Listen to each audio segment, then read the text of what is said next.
roundtable group which includes representatives of R&A, intelligence, and the operations branches.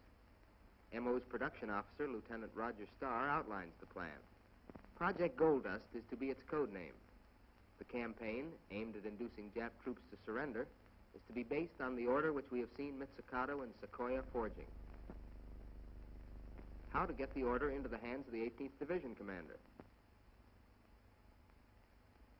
It is placed in a captured Jap message pouch, which will be planted, as if lost by a courier, near the Nampaka command post. The counterfeit will purportedly come from General Hayotaro Kimura, Japanese troop commander in Burma. Addressed to all units of the enemy's 18th Division, it contains instructions modifying the rigid no-surrender policy of the Japanese. In effect, it implies that surrender will be condoned under certain circumstances. It serves notice that surrender for the Jap soldier is honorable if he finds himself cut off from his unit, that capture is honorable if the Jap is found unconscious on the battlefield. In short, we believe it will furnish the enemy soldier a plausible out, a way to rationalize himself into a surrenderable situation. More important than the original order, which of course will get but limited distribution, is the leaflet which the two Jap prisoners at the Bamo stockade have written for us. Based on the contents of the order, here's the device counted upon to publicize our surrender campaign. On its reverse, a Japanese translation of this English text appears, because actually the Japs will be made to believe that this has been printed by their forces for distribution to Allied troops. The leaflet will, of course, be dropped by mistake to the Japanese, and 5th Battalion Kachins will plant other copies on the ground near Nampaka as well. Project Gold Dust has been approved, and final production begins at M.O. Bamo. That's a camel's hair writing brush which Eddie Sequoia is using to paint the Japanese characters for the leaflet. Meanwhile, Roger Starr, the production chief, irons out a few last-minute details of the forged order with Mitsukato.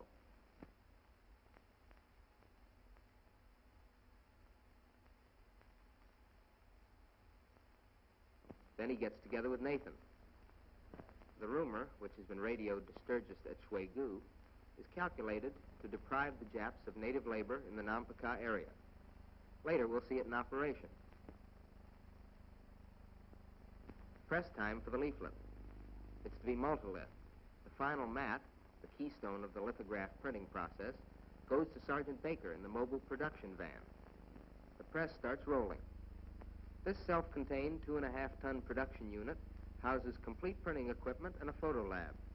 It can operate in the field for 2 months with the supplies it carries. This mobile van rumbled over the Lido Road to Bamo and later went on over the Burma Road up to Kunming. The leaflets are finished.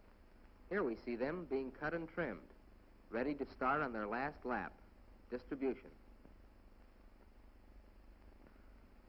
Lieutenant Davis packages the sheets of what we expect to be printed dynamite. The envelopes will be parachuted to Sammy and his company of Kachins in the supply drop later today. Sammy will receive his MO ammunition by fast airdrop in the Burmese jungle. A few minutes after Davis delivers the leaflets to the Air Operations Office, the cargo is en route to Sammy's Kachins. In a village near Nampaka, a Burmese agent plants our forgery. It won't be many minutes till a Jap discovers the message pouch and speeds to his headquarters with a surrender order. Just what we want. In Shwegu, Lieutenant Sturgis has received instructions on the rumor he is to spread.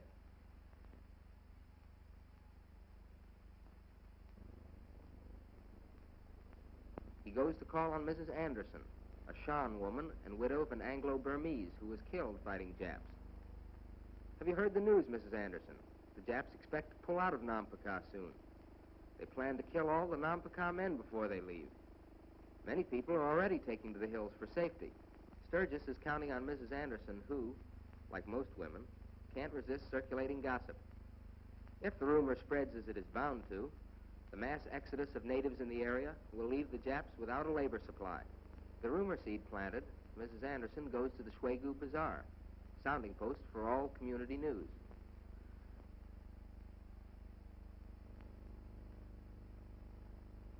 I've just heard that the Japs are going to kill all men and women in Nampaka before they retreat. Everyone's going up into the hills. The campaign is underway. Like the jungle telegraph, the story spreads from one to the other of these natives. As it spreads, it grows. Soon people are recounting eyewitness versions of Japanese mass murders. Before long, it will spread from Shwegu to Nampaka. The village will be nearly deserted, and MO's rumor campaign a success.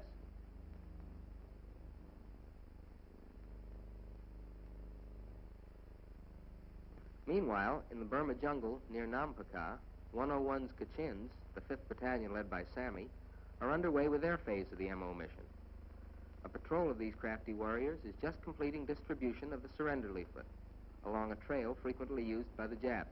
Suddenly, the Kachin standing guard behind the tree detects approaching Japs. The alarm is given and the Kachins speed away, but not before they have sown their subversive landmines, the little slips of paper designed to soften and break enemy morale.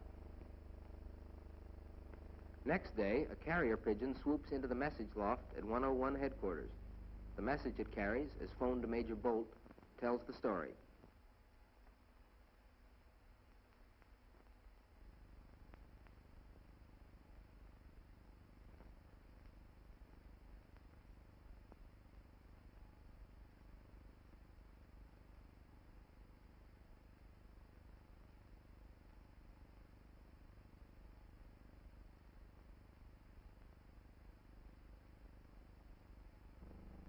At a landing strip near Sammy's field position, the plane arrives to pick up its precious human cargo, rare Jap prisoners, alive and available for on-the-spot intelligence.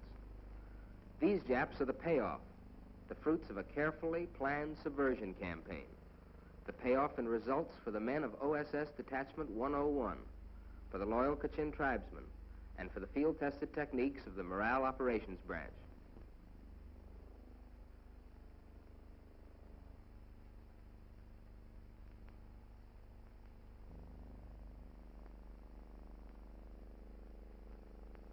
Back to Bamo go the prisoners for detailed questioning. They will reveal useful intelligence. Through the experience gained in Project Gold Dust, Morale Operations goes on to add its subversive weapon to campaigns in China, Thailand, Indonesia, on to destroy the fighting will of the Jap wherever he can be found.